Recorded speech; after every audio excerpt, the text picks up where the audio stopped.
안녕하세요. 한국마인드파워 연구소의 최상수 교수입니다. 자, 오늘은 미래 성과 공유제에 대해서 여러분들하고 같이 한번 짧게 한번 쭉 검토를 좀 해보려고 합니다.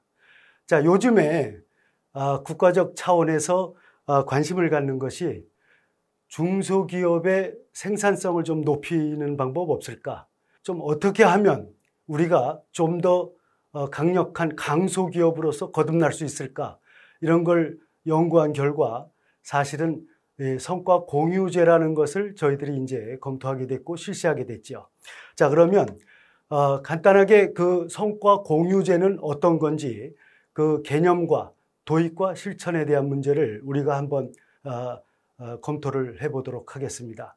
자, 중소기업 성과 공유제라는 것은 이게 중소기업 인력지원 특별법에 근거를 하죠.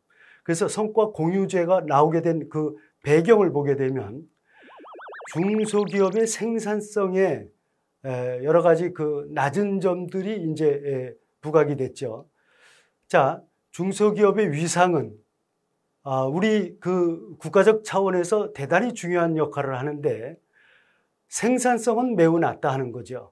그래서 이제 우리가 중소기업의 생산성을 좀 높일 때 국가 경쟁력도 같기 때문에 중소기업의 생산성을 어떻게 하면 높일까? 그래서 그 낮은 이유를 여러 가지를 검토한 결과 결국은 대기업과 중소기업의 임금 격차가 너무 크다라는 것을 발견하게 되죠. 자, 임금 격차만 큰 게 아니라 거기에 따른 어떤 기업의 근무 조건, 환경, 복리 후생에 대한 이런 제반 사항이 이 청년들로 하여금 좀 기피하는 어떤 그러한 경향이 두드러지게 나타났다 하는 거죠. 그래서 이제는 핵심 역량을 갖춘 인재들을 어떻게 하면 우리가 중소기업의 역량을 강화시키는 쪽으로 할 것이 뭐가 있을까라는 걸 이제 우리가 연구하게 됐죠. 그래서 2016년도 OECD 한국경제조사에 의하면 중소기업의 낮은 생산성, 그 다음에 이제 경쟁력 강화를 어떻게 할 것인가, 그래서 이제 조직 개혁을 어떻게 할 것인가, 이러한 이제 니즈가 발생하게 됩니다. 자, 그래서 성과 공유제에 대해서 우리가 간단하게 정리를 좀 하고 지나가야 될 것 같아요. 그래서 보면, 자, 일하고 싶은 좋은 기업 문화를 정착시키고 기업의 과실을 과와 실이죠. 이것을 사업자 근로자가 직간접적 수단을 통해서 함께 나누는 제도다, 이런 거예요. 직접적인 것은 결국은 성과급, 현금이죠. 이런 거를 직접적으로 공유하는 거죠. 이익분에 대해서, 성과분에 대해서. 그 다음에 간접적인 것은 고용 안정이라든가 근무 환경, 복지 향상 등 이런 어떤 제도적 시스템적인 문제에 간접적으로 투자를 해서 간접적 공유를 하는 것을 우리가 얘기할 수 있겠죠. 자, 그러면 성과 공유제가 왜 필요한지를 한번 보게 되면 대기업과 중소기업의 임금 격차가 너무 크다 하는 거죠. 그러다 보니까 우수 인력이 중소기업으로 유입되기가 좀 어려워지고 있고, 그래서 이제 거꾸로 우리가 임금 격차를 좀 해소시키면 좀 우수 인력들이 좀 많이 유입이 되지 않겠느냐. 그러면 중소기업의 경쟁력이 강화가 되고 또 기업 성장의 이제 선순환의 구조로 이제 들어가게 되죠. 그러다 보니까 조금 더 우리가 자세히 임금 격차가 그러면 어느 정도일까? 여기 보면 중소기업의 임금 수준은 대기업의 한 62.9%, 2016년 기준이죠. 그러다 보니까 만성적 인력 부족이 저 오른쪽 그래프에 보듯이 이렇게 나타납니다. 그 부족이 지금 한 25만 명 가까이 이렇게 벌어지게 되죠. 그렇다고 그러면 조금 더 세부적으로 보자 하는 거죠. 그래서 임금을 보니까 2017년도 보면은 179만 원 정도가 차이가 납니다. 자, 그 다음에 인력 부족은 여전히 25만 명, 26만 명 쪽에서 이렇게 쭉 계속해서 악순환의 고리로 이제 형성이 되어 있죠. 그렇다 그러면 우리 중소기업의 생산성은 어느 정도일까? 이렇게 보니까 위상을 먼저 한번 보자는 거죠. 한국 경제에서 중소기업이 차지하는 위상은 대단히 높다는 거예요.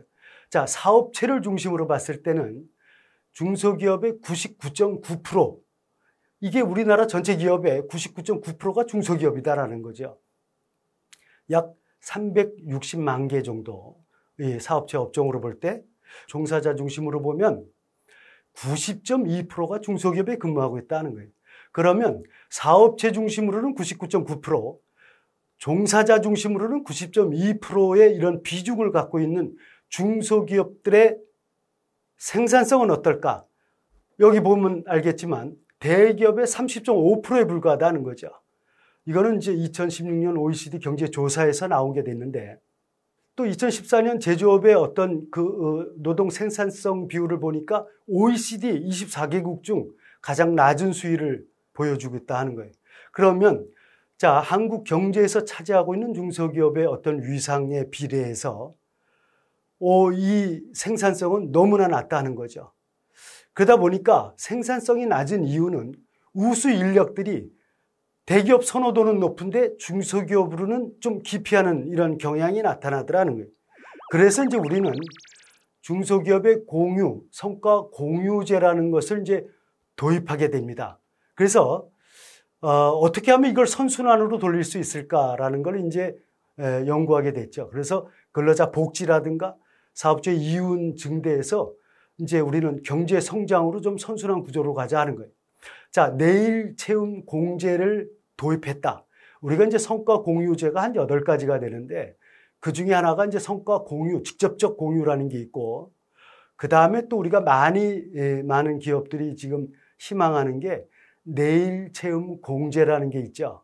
이것은 약 한 5년 정도를 기업에 근무하게 되면은 근로자가 이제 매월 이렇게 균등하게 이렇게 납입을 하게 되면 5년이 지났을 때 한 3배 이상을 국가가 보장해주고 사업주가 보장해주죠. 물론 사업주도 보장해주는 일부 금액은 또 국가가 또 보전하는 제도적 시스템이 이제 뒷받침되기 때문에 사업주도 좋고 근로자도 좋은 아주 괜찮은 저거죠. 자, 그러면 내일 채움 공제를 만약에 도입했다. 그러면 대기업과 중소기업의 임금 격차는 5.9% 정도가 감소한다라는 게 우리가 이제 연구해 보니까 나오더라는 거죠. 그래서 인적 자원 확보는 중소기업의 낮은 생산성을 극복하는 필요 조건이 됩니다. 자, 그러다 보니까 대기업, 그 다음에 중소기업 간 임금 격차가 해소가 되면 청년들이 원하는 괜찮은 중소기업들이 증가하게 되고 결국은 인력 충원을 통한 중소기업 생산성이 제고가 되고 향상이 되죠. 그러면 중소기업 경쟁력 강화 및 경제 성장으로 연결이 된다는 거예요. 대한민국이 더 경쟁력을 갖는 그러한 핵심 요소는 중소기업들이 경쟁력을 가질 때, 그래서 지금과 같은 이러한 요소들이 해결이 되면 훨씬 더 잘 되겠다라는 거죠. 그러면 성과 공유를 통한 성장 메커니즘을 우리가 한번 간단하게 검토를 해보자는 거예요. 자, 보상제도가 구축이 되고 평균 임금이 향상이 되고 환경이 개선이 된다. 근무 환경이 개선이 되게 되면 이런 것들을 이제 우리가 성과 공유제를 도입하면서 이제 해결을 하게 되면 종업원들의 헌신, 그러니까 직무 몰입도가 좀 높아지고 그 다음에 주도적 업무 처리를 통해서 주인 정신이 만들어지면서 혁신을 통한 기업 성장의 선순환 고리로 이게 이제 발전하게 되죠. 그래서 이제 요번에 우리가 이 메커니즘을 통해서 성과 공유 유형을 좀 한번 보면 성과급 뭐 이런 것들을 쭉 있는데 8가지 정도가 있죠. 많은 기업들이 지금 선호하고 있는 게 어떤 급여와 별도의 어떤 경영 성과에 대해서 지급하는 어떤 상여금 이런 것들을 통해서 성과 공유를 하는 게 있고, 내일 채움 공제를 통해서 사업주와 핵심 인력이라든가 정부가 공동으로 적립한 공제 기금을 우리가 또 이제 지급하는 거, 그 다음에 또 이제 예를 들어서 임금 상승률 이런 것들을 우리가 이제 반영하는 거. 그래서 우리 기업에 맞는, 그 다음에 우리가 할 수 있는 이런 것 중에서 하나를 선택해서 우리가 이제 협약서를 이제 우리가 작성을 하죠. 우리가 홈페이지에 들어가서 이제 신청을 하게 되면 여러 가지 혜택이 이제 또 많이 있습니다. 그래서 이제 금융 지원이라든가 우리 중소기업이 더 성장하게끔 국가에 보이지 않는 많은 그러한 혜택들이 또 많이 있습니다. 그래서 이제는 강소기업, 이제 종업원 수의 문제가 아니라 얼마만큼 핵심 인력을 갖춘 창의적 인재들이 몰려와서 우리 중소기업들의 어떤 생산성을 높여주느냐. 이제 이것이 우리들의 과제죠.